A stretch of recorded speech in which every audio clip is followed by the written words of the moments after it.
Where do you find your inspiration? From the world? From the world itself. I actually been studying lately a lot of arts, say painters like Picasso and Dali, mostly Dali. I'm a big fan of Dali at this moment. I'm reading a lot of his work. I didn't actually know him that well until I started actually reading the work that he actually have wrote a lot of books.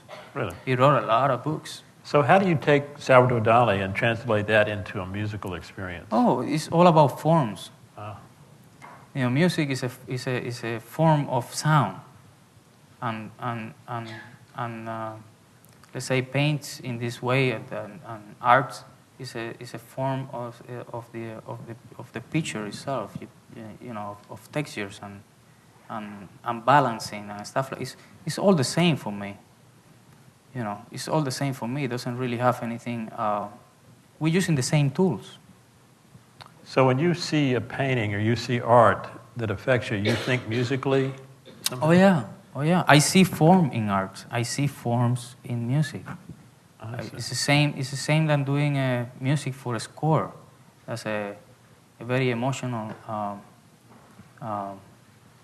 approach that you have to get. Is this let's say this momentum that it happens. How would you represent a tension and release in the music? Right. It's the same thing. How would you represent a tension and release in the painting? You know? Right. So do you discipline yourself to work at a certain time, or do you wait for inspiration to strike? I don't stop. That's what's happening. Oh, that's all the time. I don't wait for anything. I don't stop. I was actually giving a class now, and I say, whatever you're gonna do, try to be focused in it all the time, because things and inspiration are going by you all the time. Right. And you don't really realize them.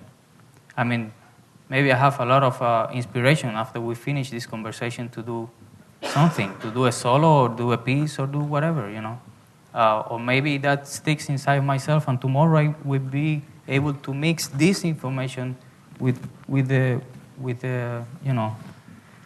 another conversation that I have with somebody else. So then you just have to be aware. An artist has to be aware. Artist is aware.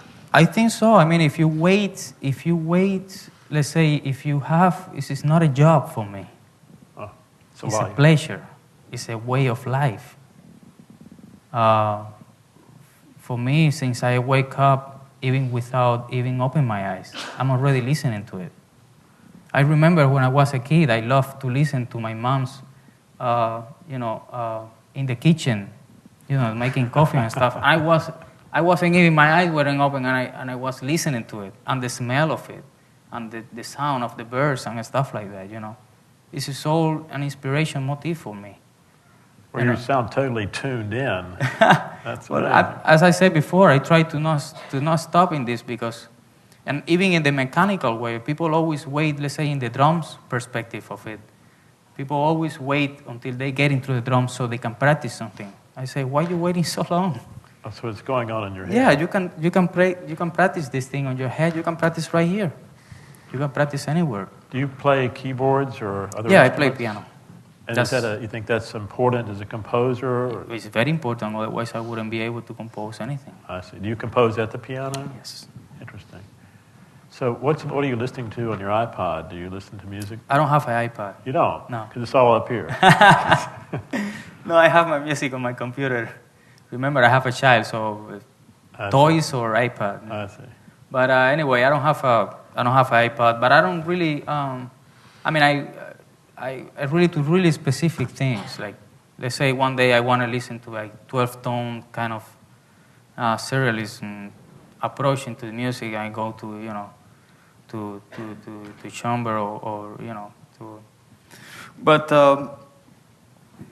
I don't. It's not really. I have so much stuff to do during the day that to listen to music is for me one of the last thing really that I wanted to do. For me, it's more of making that music happening, of whatever I have in my mind, more than receiving all this information. Well, you can probably make music with just sitting there, right? You don't have to have. Yeah, I mean, pretty much you can construct. What would you things. do if I asked you to make music right now? What would you do?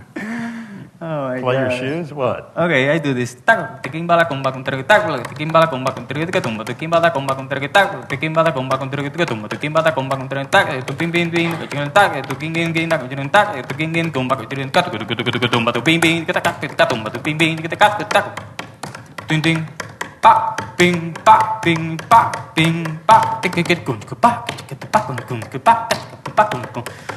ping, rong, tac, chicken, tumba, tikim, chicken, tumba, rong. Whatever.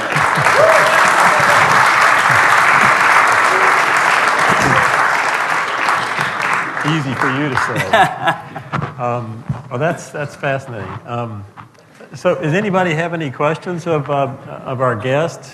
Do you have any? Does this strike a chord in you about this this artist that's sitting in front of you? Carlos. Questions? Hola. ¿Qué tal? One. Have you seen in the 8 years you've been here, Latin rhythms or Latin percussion progress in your experience in the music industry? I think so. I mean, I have friends that they are working on it. I have friends that are working on it. You know, the most representative guy that has been actually developing a lot of this stuff in this side, you know, without even mentioning the people that are in Cuba. You know, you have people like Giovanni Hidalgo and you have people like Pedro Martinez, which is doing a lot of development in ideas within the percussion language itself. I think there is a lot of people trying to do, you know, and develop the vocabulary in the music. See, the way I see the music is a constant progressive line that it doesn't really stop. You know, somehow it comes this thing that it kind of a style. It represents kind of a style thing, but if you don't develop that style, then you just become kind of forgotten. You know, for me, that's the way I see it. I think everybody did, or a lot of people contribute to what we had, or what we have now as a tradition. We take this for granted. Okay, tradition, but who made that? Just human beings like us.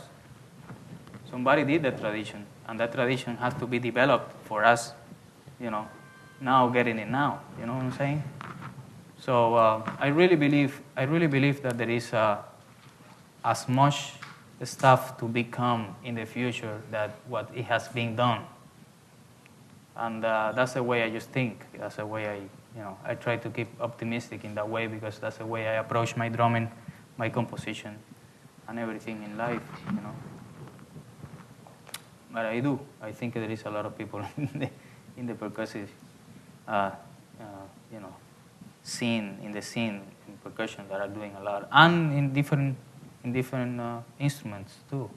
I don't really, I mean, for me it's a whole thing. For me, a musician is an individual that is interested in music. It's not only, for me, the beauty of it, and what I think it really develops, like what really develops Giovanni Hidalgo, besides being influenced by Changuito and Tata Wines and the great guys, you know, like Patato Valdez and all these people, that has been, you know, let's say, the set and the points of departure from it is that he has been listening to another instruments, and this it becomes, you know, he absorbed this information and then throw it out there in a different instrument. It's gonna definitely develop into something else, you know. Interesting. So the question. How many hours a week